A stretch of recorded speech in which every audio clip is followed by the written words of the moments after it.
Man, Blake's been around this church. He helped start this church about 8-9 years ago, and so known Blake a long time. Thankful for you. You've been around a lot of people. You've had friends and people close to you, and even people you follow as a musician and an artist who once followed Jesus, but either they don't now or they've walked away from just a core tenet, a core principle of what it means to be a Christian. And so as you've experienced that and observed that, what are some things that you've noticed about those that have struggled with doubt and walked away? Yeah, I think, a couple things come to mind. I think the first one, which has been hinted at earlier in the series and then explicitly mentioned, I think, with the last couple of weeks, is that there's usually a cultural element to it and an intellectual element to it, right? That there are these conscious, heady intellectual objections, but they always follow a cultural objection. There's always something that they want to do or that they want to affirm that the Bible simply just doesn't have room for. Right. And so it starts with some desire not being allowed, and then after that will come the intellectual objections. I think the second thing that I've tended to notice is that there's always just a lot of pain, right? This always comes out of some crisis moment or some just moment of abuse, whether that's within the church, outside of the church. Like there's always these existential crises don't happen inside of a vacuum. Like there's always outside.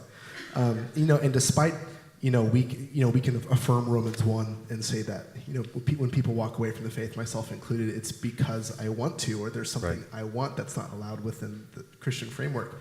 They're still desiring truth. They're still seeking truth. They're trying to find or make their own meaning out of the world that they see. So, they were hurt, and you're trying to relate with them. How did those relationships affect your faith? How did it affect what you believe about God? And I think there are no easy, nice dichotomies whenever you're dealing with personal experience and your friends and Christianity in general, right? But I have noticed personally two broad categories. When it's old roommates or old friends or family members, I don't have, when they walk away, when they make some choice outside of Christianity, there's not some bombshell dropped on me in that moment. Right? It's, but you don't start questioning your faith when that happens. No, not immediately. Right? But what I do find myself doing is the longer I spend time with them, it lends credulity to my own skepticism, right? And I'm naturally a very skeptic person, and so what's dangerous is I will just begin to become more and more skeptical about the people around me, and I can write that off as that's just who I am, right?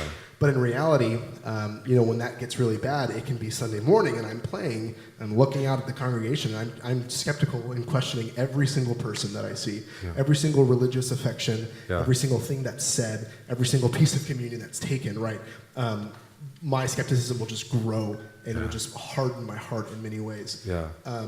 What's the word you used in the earlier service? Existential something or other? Existential grumpiness. Grumpiness, yes. And nobody knows what that means. That's but, okay. That means you can't be wrong. Right. Perfect. But it really it's more of an attitude. It's a mindset, right? And I've seen that happen with people that I know and follow personally. Whenever it is a musician or an artist or an intellectual leader that I really admire and that I've respected over the years, when I see them make that kind of, when I see them walk away from the faith or make some kind of like counter-orthodoxy choice, that's what I do when the bombshell is dropped. Anytime that I have some kind of intellectual crisis or existential crisis, it's always around someone that I have respect making some choice, right?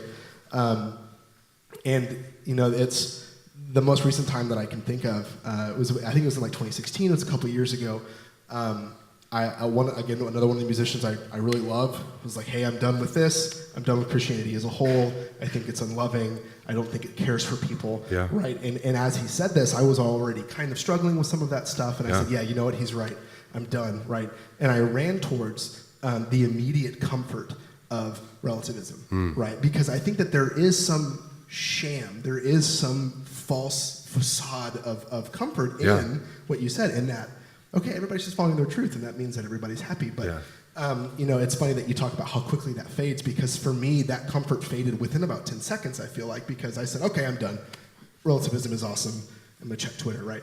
Then I open up my computer, and I go to my homepage, which I think was the New York Times, and the first thing that I see is images of dead Syrian children, right, from that contact, or from the conflict in that region. And I'm a father. She was, I think, 2 or 3 at the time. So she was right at that age. Wow. And obviously, like, just the little semblance of parental experience that I had at that moment, that was enough for me to say, no. I know that if I reject God, that I reject absolute moral realism. I reject the idea that there is right and there is wrong. And I cannot look at that picture. I cannot look at dead children on the internet and not think, okay, somebody needs to pay for that. Right. There needs to be some force that can look at that and authoritatively say, that's wrong. Right. There was no fiber of my being that found comfort in relativism in that moment. Right. It was gone. Yeah, that's good, man. So my guess is that there's people here who have friends, they have family members that have walked away, that maybe are in the process, that are really struggling with some, theological truth or something that the Bible might teach. What would be some advice that you would give them, as you've experienced this with your friends and even yourself? What would be some advice that you might give them in how they are to relate with their friend or family member? Yeah, I think the first and probably the most useful thing that you can do is just listen, right? Because just as, my experiences with my mom non-believing friends will lend credulity to my doubts, I think that if you listen, you're going to validate their concerns. Because, like we said earlier, there's likely pain behind these questions, right? Paul Tripp has that phrase that, hurt people hurt people. Like there is a reason that they are lashing out or even questioning. Maybe it's not an actual attack, right? So I would really encourage us to listen and to treat their concerns as valid. So we don't argue with them first, talk about them, post something on Twitter? No. Okay, just want to point that out.